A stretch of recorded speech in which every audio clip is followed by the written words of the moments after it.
Hello everyone, this is Shannon for Waffle Flower Crafts.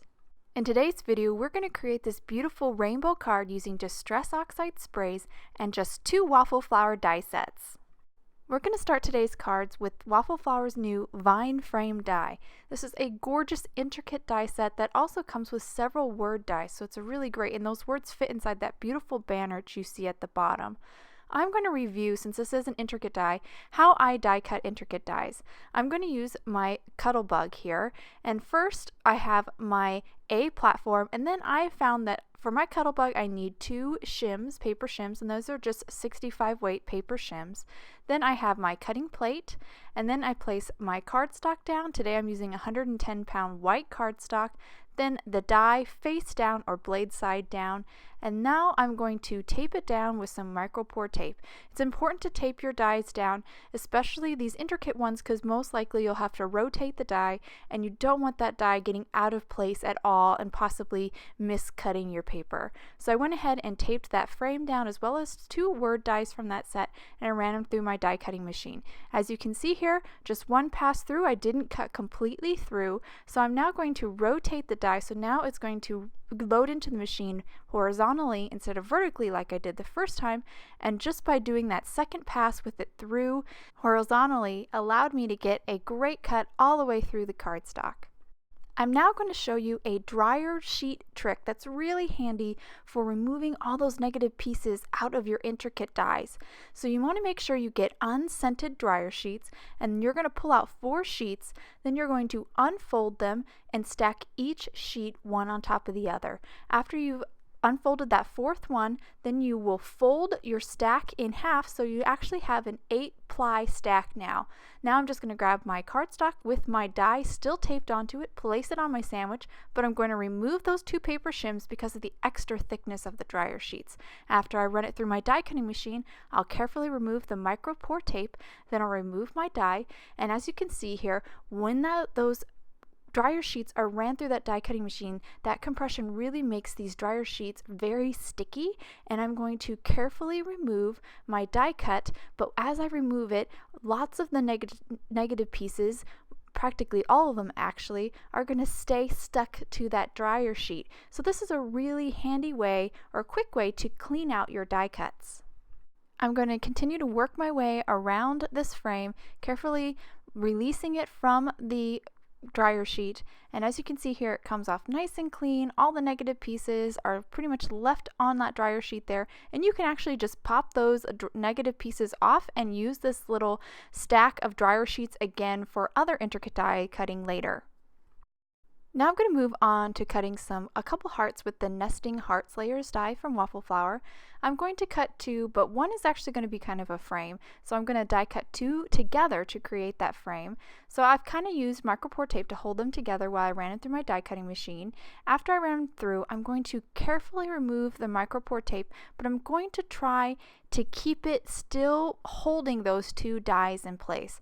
This way I can cut a second frame or second heart frame that's exactly the same size and same dimensions of this first heart frame. So you can see there I was able to remove the die cut and the negative piece while still keeping my frame or my 2 dies taped together with the micropore tape, and then I just ran it through my die cutting machine again.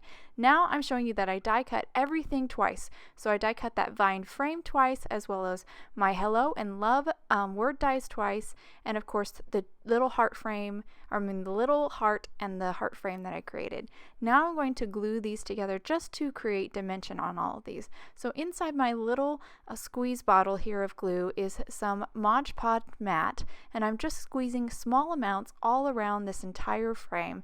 You don't have to worry too much about being too careful here with being sloppy or anything, because these will just kind of stick together, and any bit that will kind of squish out will be you can just pretty much clean it up a little bit with your fingers. So it's actually really easy to do and goes pretty fast. Now I'm just sticking the 2 together and making sure that they line up perfectly just by working my way around and kind of squeezing the frame, the 2 die cuts together. And once that's done, I'm going to go ahead and do the same process for the other pairs of die cuts. Now I have a panel here that's actually a little bit smaller than an A2 panel. I actually cut 1/8 of an inch off the horizontal and vertical side of this panel. So it's just a little bit smaller, so I have a little white border when I glue it down to my card base. So I went ahead and added glue to the back side of that vine frame that has the two glued together, and then I just glued it down onto my little panel here. I weighted it down with my die cutting machine platform just for a little bit, and now I'm moving on to gluing all my other elements in place. So I'm gluing the two word die cuts inside that banner, which I think is really cute. It's going to say hello love, which works out really nicely, I think, with the two hearts that I'm going to add to the center in between the vine frame here. So once I've glued those down, I'm now ready to start moving on to the Distress Oxide sprays. So I have a rainbow of Distress Oxide sprays picked out here. I'm going to start with my yellow, which is actually fossilized amber, and just spray that upper right corner.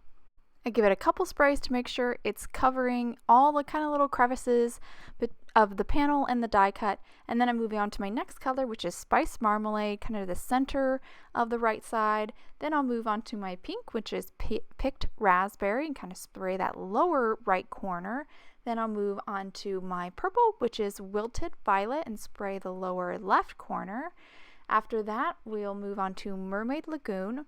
But before that, I'll clean up a little bit just because I was getting a lot of Distress Oxide spray down there. So this is Mermaid Lagoon, and now I'll finish up with Cracked Pistachio.